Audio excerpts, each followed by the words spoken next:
या देवी सर्वभूतेषु मातृरूपेण संस्थिता नमस्तस्यै नमस्तस्यै नमस्तस्यै ఓం నమో నమః. అమృతాత్మ స్వరూపులైన మీ అందరికీ మీ తల్లి అవ్యాజ్యమైనటువంటి మాతృప్రేమను అందిస్తూ గాయత్రి మంత్రంలో ధేకారము దుర్గా గాయత్రి బీజమంత్రం. ఈ బీజమంత్రాన్ని జపించడం చేత శ్రీహత్యాది మహాపాతకాలు నశించిపోతూ ఉన్నాయి. ఈ అక్షరానికి ఋషి భరద్వాజ మహర్షి. ఈ సుందరమైనటువంటి దే బీజమంత్రం ముత్యపు వర్ణంలో ప్రకాశించేటువంటిది. అసలు గాయత్రి మంత్రంలో ప్రతి బీజమంత్రానికి ఒక ఋషి, ఛందస్సు, ఇలాగా అనేక రకాలైనటువంటి వివరాలు ఉన్నాయి. అవన్నీ మాట్లాడుకునేందుకు మనకు అంత సమయం లేదు. కానీ ఈ ప్రతి బీజమంత్రానికి వర్ణం ఉన్నది. గాయత్రి మంత్రంలో దేకారం అనేటువంటి బీజమంత్రానికి ముత్యపు వర్ణం, సుందరమైన ముత్యం, చాలా అందమైనటువంటి వర్ణంతో ఉంటుంది. ఈ మంత్రానికి ఋషి భరద్వాజ మహర్షి. ఓం గిరిజాయై చ విద్మహే శివప్రియాయై చ ధీమహి తన్నో దుర్గి ప్రచోదయాత్. గిరిజాయై చ విద్మహే శివప్రియాయై చ ధీమహి తన్నో దుర్గి ప్రచోదయాత్. ఇది దుర్గాదేవి గాయత్రి మంత్రం. ఈ మంత్ర బీజాన్ని జపించడం చేత అపారమైనటువంటి దైవశక్తులు కలుగుతాయి, నిర్భయత్వం కలుగుతుంది, పాపాలు నశించిపోతూ ఉన్నాయి.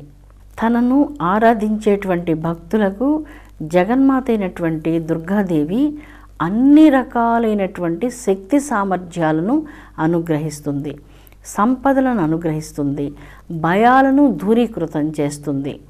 ఏ విషయంలో ఆటంకాలు లేకుండా సకల విఘ్న బాధలను అంతరింపజేస్తుంది. జీవితంలో సర్వ విజయాలను వారికి ప్రసాదిస్తుంది. నిర్భయత్వాన్ని ప్రసాదించేటువంటిది దుర్గా గాయత్రి బీజమంత్రం.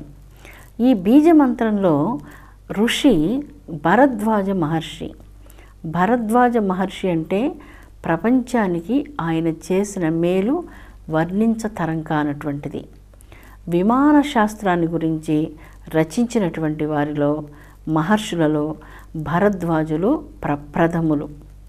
భరద్వాజుల వారి రుణం ఈరోజు విమానాల్లో ప్రయాణం చేసే వారందరికీ ఆయన అనుగ్రహం వల్లనే విమానాలు తయారు చేయబడ్డాయి.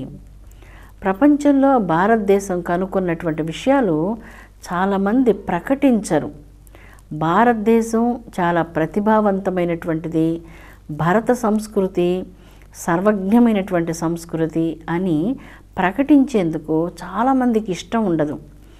ఎందుకో తెలియని ఒక అసూయ వలన ఇలా చేస్తున్నారు అనిపిస్తూ ఉంటుంది. భరద్వాజ మహర్షిని గురించి చెప్పుకునే ముందు భరద్వాజ మహర్షి యొక్క దివ్యమైనటువంటి గ్రంథాలను అధ్యయనం చేయించినటువంటి అశోకుని గురించి మనం చెప్పుకోవాల్సి ఉంటుంది. అశోక చక్రవర్తి కొంతమందిని నిగూఢమైనటువంటి శాస్త్రజ్ఞులను నియమించి ఉన్నారట తన కాలంలో. ఆ నిగూఢ శాస్త్రజ్ఞులు ఎవరికి తెలియదు. వారిలో 9 మంది ప్రధానమైనటువంటి నిగూఢ శాస్త్రవేత్తలు ఉన్నారు. ఈ నిగూఢ శాస్త్రవేత్తలు భారతీయ తాళపత్ర గ్రంథాలను బాగా అధ్యయనం చేశారు. వారు అధ్యయనం చేసినటువంటి గ్రంథాలలో వారు ఇలాగా చెప్తున్నారు: గురుత్వాకర్షణ శక్తిని నియంత్రణ చేసేటువంటిది భారతీయులు కనుగొన్నారని వారు తమ గ్రంథాలలో తాము రచించి అశోకునికి సమర్పించారు. అంటే భారతీయ శాస్త్రాలను అశోక చక్రవర్తి అధ్యయనం చేయించారు. ఆయన బౌద్ధ మతం స్వీకరించారు కదా. అశోక చక్రవర్తి అంటే మనందరికీ ఇష్టమే. కళింగ యుద్ధం చేసేటువంటి ఆ సందర్భంలో యుద్ధాన్ని మానుకొని అహింసా సిద్ధాంతాన్ని ప్రచారం చేస్తూ తాను ఆధ్యాత్మిక మార్గానికి వచ్చి ఒక మంచి ప్రబోధాలు చేస్తూ తన బిడ్డల్ని కూడా ఈ ఆధ్యాత్మిక మార్గంలోకి తీసుకొచ్చినటువంటి అశోక చక్రవర్తి అంటే మనందరికీ ఇష్టమే. అయితే అశోక చక్రవర్తి తన కాలంలో నిగూఢ శాస్త్రవేత్తలను నియమించి వారి ద్వారా భారతీయ శాస్త్రాలను అధ్యయనం చేయించారు.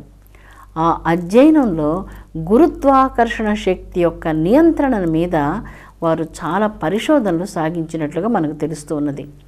ఆ పరిశోధనలలో వారు కనుగొన్నటువంటి దాంట్లో భరద్వాజ మహర్షి యొక్క విమాన శాస్త్రాలను గురించినటువంటి అనేక అంశాల మీద వారి పరిశోధనలు కొనసాగాయి.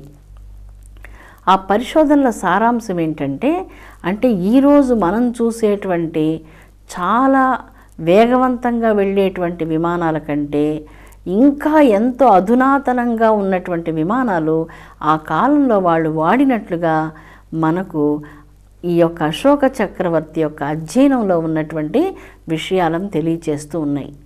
మరి అవి ఎలాంటి విచిత్రమైనటువంటి విమానాలు వాడారో దాని గురించినటువంటి వర్ణనలు అతి విచిత్రంగా ఉన్నాయి.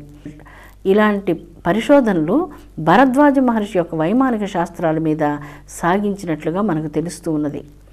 మహర్షులంటే ఇదివరకు కూడా మనం చెప్పుకున్నాం, కేవలం తపస్సు చేసుకుంటూ తమ వరకు తాము జీవించే స్వార్థపరులు కాదు.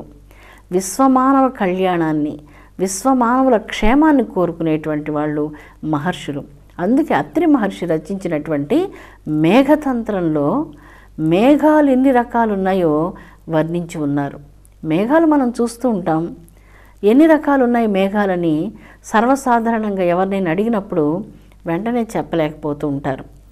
ఎందుకంటే ఎన్ని రకాల మేఘాలు ఉన్నాయో, అందమైనటువంటి తెల్లని మేఘాలు, తెల్లని మేఘానికి బంగారపు అంచు ఉన్నటువంటి మేఘాలు, ఇలాగా 2-3 మేఘాల గురించి చెప్పగలరే తప్ప ఎన్ని రకాలైనటువంటి మేఘాలు ఉన్నాయన్నటువంటిది గురు అత్రి మహర్షులు వారు చాలా అధ్యయనం చేశారు. 12 రకాల మేఘాలు ఉన్నాయట. 12 రకాల మేఘాలను గురించి గురు అత్రి మహర్షుల వారు తమ అధ్యయనంలో తెలియజేశారు. అంతేకాదు 64 రకాల విద్యుల్లతలను గురించి వర్ణించారు. మెరుపులు, ఈ మెరుపులు ఎన్ని రకాల మెరుపులు ఉన్నాయో 64 రకాల మెరుపులను గురించి, విద్యుల్లతలను గురించి వర్ణించారు అత్రి మహర్షుల వారు. మరియు 32 రకాల పిడుగులను గురించి ఆయన తన వర్ణనలలో తెలియజేసి ఉన్నారు. భారతీయ ఋషులు వైజ్ఞానికంగా ఎంత ముందంజ ఆ కాలంలో వేశారో మనం తెలుసుకుంటే ఆశ్చర్యం కలుగుతుంది. అధునాతన ప్రపంచంలో ఉన్నటువంటి నవీన శాస్త్రజ్ఞులందరూ కూడా ఈ భారతీయ ఋషులు చేసినటువంటి దివ్య సేవను ప్రపంచానికి తెలియచేయాలి. ఎవరి దగ్గరో ఎక్కడో ఏదో విని అది మన మాటగా మనం చెప్పకూడదు, మనం చేసినట్లుగా మనం దాన్ని చెప్పకూడదు. సత్యాన్ని మనం చెప్పాలి. ఎప్పుడు మనం సత్యాన్ని మనం చెప్పగలమో దానికి ధైర్యం కూడా కావాలి. ధీరులైనటువంటి వారికి అది సాధ్యమవుతుంది. ఆ ధీరత్వం ప్రసాదించేటువంటిది గాయత్రి మంత్రం. అందుకే ఈ దినం మనం చెప్పుకున్నటువంటి గాయత్రి మంత్రంలో గిరిజాయై చ విద్మహే శివప్రియాయై చ ధీమహి తన్నో దుర్గా ప్రచోదయాత్. ఆ జగజ్జనన్ని ఉపాసించినటువంటి వారు, సేవించినటువంటి వారు, గాయత్రి మంత్రంలో తల్లి యొక్క బీజ మంత్రాన్ని స్మరించినటువంటి వారికి జగదంబైనటువంటి దుర్గాదేవి నిర్భయత్వాన్ని ప్రసాదిస్తున్నది. జీవితంలో మనిషి నిర్భయత్వంగా ముందుకు సాగిపోవాలి. ప్రతిదానికి భయపడుతూ ఉంటే జీవితంలో మానవులు దేనిని సాధించలేరు. దైవ అనుగ్రహం వలన నిర్భయత్వం కావాలి. నిర్భయత్వమే కదా జీవం. ఎప్పుడైతే భయం ఉంటుందో ఆ పిరికితనం వలన జీవితంలో అన్నీ పోగొట్టుకుంటారు. అందుకే తల్లి యొక్క ఉపాసన నిర్భయత్వాన్ని ప్రసాదిస్తుంది, అపూర్వ విజ్ఞానాన్ని ప్రసాదిస్తుంది, సమయోచితమైనటువంటి జ్ఞానాన్ని అనుగ్రహిస్తుంది. జీవితం వ్యర్థం కాకుండా ఒక సద్వినియోగం అయ్యేటువంటి విధంగా కన్న తల్లి దీవిస్తుంది. మహర్షులు అరణ్యాల్లో జీవించేవారు. వారి జీవనం చాలా నిరాడంబరంగా ఉండేది. ఇన్ని రకాల దివ్య జ్ఞానాలను మానవులకు అందించేందుకు ఎన్ని రకాల విశేషాలను ప్రసాదించారో మాటలతో వర్ణించలేం. గురు భరద్వాజుల వారి గురించి మనం మాట్లాడుకున్నప్పుడు వాయుతత్వము అన్నటువంటి ఒక ప్రకరణంలో వాతావరణంలో ఉన్నటువంటి అనేక రకాల పొరలను గురించి వారు వర్ణించారు. అంతేకాకుండా ఈ పొరల్లో ఉన్నటువంటి అద్భుతమైనటువంటి ధాతువులు ఏమున్నాయో వాటన్నిటిని కూడా వర్ణించారు. అసలు సృష్టికి మూలమైనటువంటి రహస్యాన్ని వారు ఛేదించారు. ఈ సుందరమైనటువంటి సృష్టి వెనక ఉన్న నాయకుడు ఎవరు, ఆ నాయకురాలు ఎవరు, స్త్రీయా పురుషుడా, ఎవరు అంటూ సృష్టి రహస్యాన్ని మహర్షులు తాము అనుభూతిని పొంది మానవ జాతికి ప్రసాదించారు. ఆ ప్రసాదించినటువంటి అపూర్వ విద్యలలో గాయత్రి విద్య ఒకటి. ప్రాతకాలంలో ఎవరైతే సుప్రభాత సమయంలో ఆ సుందర సూర్యోదయ సమయంలో నిద్రలేచి స్నానం చేసి గాయత్రి మంత్రాన్ని జపిస్తారో వారి మేధస్సు సూర్యకాంతి వలె ప్రకాశిస్తుంది. అజ్ఞానం అనేటువంటి దారిద్ర్యం వారికి ఉండదు. అజ్ఞానం దారిద్ర్యం కదా, వివేకం లేకుండా పోవడం, విచక్షణ లేకుండా మాట్లాడడం, సమయస్ఫూర్తి లేకుండా ఉండడం, ఇవన్నీ కూడా అజ్ఞాన దారిద్ర్యం అనేటువంటి ఒక పదం క్రిందకు వస్తాయి. ఎప్పుడైతే దైవానుగ్రహం ఉన్నదో దైవ ధ్యానంతో గొప్పదైనటువంటి ఉత్తేజం కలుగుతుంది, ఉత్సాహం కలుగుతుంది, అన్ని రకాల సంశయాలు జీవితంలో తొలగిపోతాయి. సర్వోత్కృష్టమైనటువంటి దివ్య తేజస్సు వంకకు వెనకకు తిరిగి చూడకుండా మీరు ముందుకు సాగిపోతారు. అటువంటి సర్వోత్కృష్ట స్థితిని మీకు ప్రసాదించేది గాయత్రి మంత్రరాజము. అందుకే నా గాయత్రి ఆ పరం మంత్రం, నా మాతః పరదైవతం అంటారు. గాయత్రి మంత్రంతో సమానమైనటువంటి మంత్రరాజ్యం మరి ఎందున్నది? ఏ మంత్రాలు జపించాలన్నా కూడా గాయత్రి మంత్రాన్ని ప్రతినిత్యం ఎవరైతే ఉత్తమ సాధనలో ఉంచుకొని ఉంటారో, 108 సార్లైనా కనీసం జపం చేస్తూ ఉంటారో, ఇతర మంత్రాలు ఏవైనా జపించేటప్పుడు దానితో ఈ గాయత్రి మంత్ర సాధన ఉన్నప్పుడు ఇతర మంత్రాలు సిద్ధి త్వరగా కలుగుతుంది. లేదా ఇతర మంత్రాలను తీసుకొని గాయత్రి లేకుండా ఆ మంత్రాలను జపిస్తున్నప్పుడు మంత్రసిద్ధి కలగాలి అంటే బహుకాలం పడుతుంది. అందుకే గాయత్రి మంత్రం అద్భుతమైనటువంటి దివ్య చైతన్య శక్తితో అంతరంగానికి ఒక సంధానం చేస్తుంది. అందుకే నా గాయత్రి పరం మంత్రం అన్నారు. ఇహం తాత్కాలికమైనటువంటిది, పరం శాశ్వతమైనటువంటిది. పరచైతన్యంతో అనుసంధానం కావాలనుకున్నప్పుడు పరతత్వ స్వరూపమైనటువంటి గాయత్రి మంత్ర జపం అన్ని విధాల సాధకునకు ఉపకరిస్తూ ఉన్నది.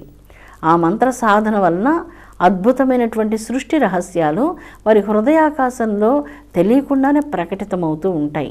అందుకని ఈ గాయత్రి మంత్రాన్ని ప్రాతకాలంలో ఎవరైతే జపిస్తూ ఉంటారో, ఇప్పుడు మాఘమాసంలో ప్రతి ప్రాతకాలం ఒక అపూర్వమైనటువంటి పండుగ లాంటిది. మాఘమాసమే కాదు, ప్రతి నెల కూడా ఒక అపూర్వమైన పండగే, ప్రతిరోజు కూడా ఒక అపూర్వమైనటువంటి పర్వదినం లాంటిదే. ఎందుకంటే గాయత్రి మంత్ర జప సాధకులు సూర్యోదయం కోసం నిరీక్షిస్తూ ఉంటారు.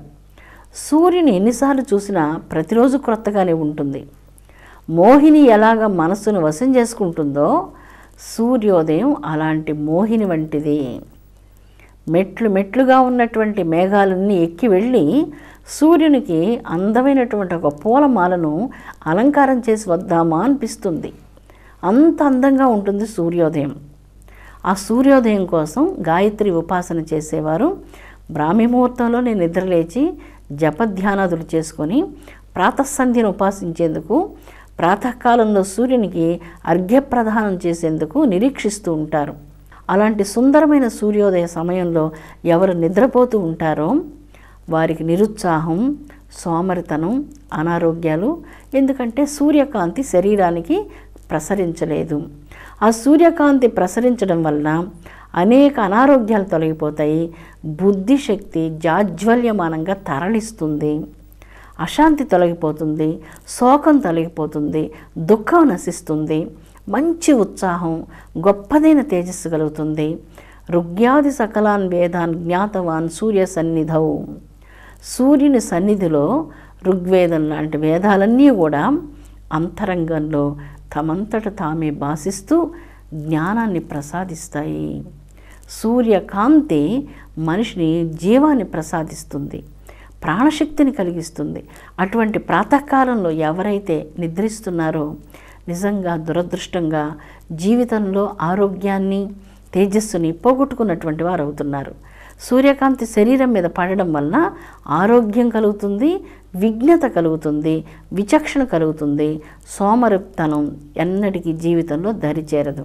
గాయత్రి మంత్రరాజ్యంలో దుర్గా మంత్రాన్ని మనం చూచినప్పుడు గాయత్రి మంత్రంలో ఈ దుర్గా బీజ మంత్రము అపారమైనటువంటి శక్తిని ప్రసాదిస్తున్నది. శక్తి కావాలి మనిషికి. తన చుట్టూ ఉన్నటువంటి అశాంతిని అణిచివేసేందుకు శక్తి కావాలి. తన జీవితంలో ఉన్నటువంటి సకల దౌర్భాగ్యాలను అణిచివేసేందుకు శక్తి కావాలి. తన జీవన స్థాయిని మహోత్కృష్టమైనటువంటి స్థితికి తీసుకుని వెళ్ళేందుకు మనిషికి శక్తి కావాలి. భోంచేయాలన్న శక్తి కావాలి, నడవాలన్న శక్తి కావాలి, ఏం చెయ్యాలన్న శక్తి కావాలి. ఆ శక్తి తన లోపల నిద్రిస్తూ ఉన్నది. మహత్తరమైనటువంటి శక్తి నిద్రిస్తూ ఉన్నది. చాలామంది అడుగుతుంటారు, అమ్మ మేమేం పుస్తకాలు చదివితే బాగా జ్ఞానం కలుగుతుంది అని. టన్నుల కొద్దీ పుస్తకాలు చదవడం కంటే కన్నులు మూసుకొని భక్తితో దైవాన్ని ఎప్పుడైతే మీరు ధ్యానిస్తారో, దైవానికి ఎప్పుడైతే మీరు శరణాగతులు అవుతారో, ఈ యొక్క టన్నుల కొలది పుస్తకాలలో ఉన్నటువంటి జ్ఞానం అంతా మీ హృదయంలో జాజ్వల్యమానంగా ప్రకాశిస్తుంది. ఎప్పుడైతే మీ హృదయ కమలం అపూర్వమైనటువంటి దైవ ప్రకాశంతో నిండిపోతుందో మీరే ఒక తీర్థస్వరూపులు అవుతున్నారు.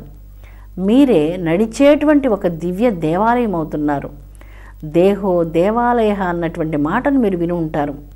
మన దేహమే ఒక శివాలయం, ఒక విష్ణు ఆలయం, ఒక మణిద్వీప మహామందిరం. మన ఆలయంలో జాజ్వల్యమానంగా పరబ్రహ్మశక్తి మన లోపల ప్రకాశిస్తూ ఉన్నది. ఆ శక్తి నిద్రిస్తూ ఉన్నది.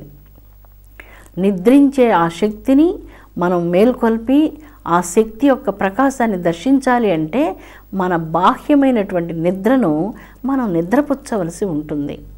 అందుకే ప్రాతకాలంలో నిద్ర లేచేటువంటి వారికి లక్ష్మీ కటాక్షం కలుగుతుంది. ప్రాతకాలంలో దైవ ఆరాధన లేనటువంటి వారికి దారిద్ర్యం కలుగుతుంది అంటున్నారు. అంటే అనారోగ్యం కలుగుతుంది, అశాంతి కలుగుతుంది. అన్ని పనులు తొందరపడి చేస్తూ విచక్షణ లేకుండా చేస్తూ ఉంటాం. ఎప్పుడైతే ప్రాతకాలంలో సూర్యోదయానికి ముందుగా నిద్ర లేచి దైవ ధ్యానం చేస్తారో వారి శరీరంలో ప్రతి కణకణం దివ్యమైనటువంటి శక్తితో నిండిపోతుంది. వారి అంతరంగంలో జాజ్వల్యమానమైనటువంటి శక్తి ప్రకటితమవుతుంది. వారికి ఇచ్ఛాశక్తి, జ్ఞానశక్తి, క్రియాశక్తి దుర్గాదేవి సర్వశక్తులను ప్రసాదిస్తుంది.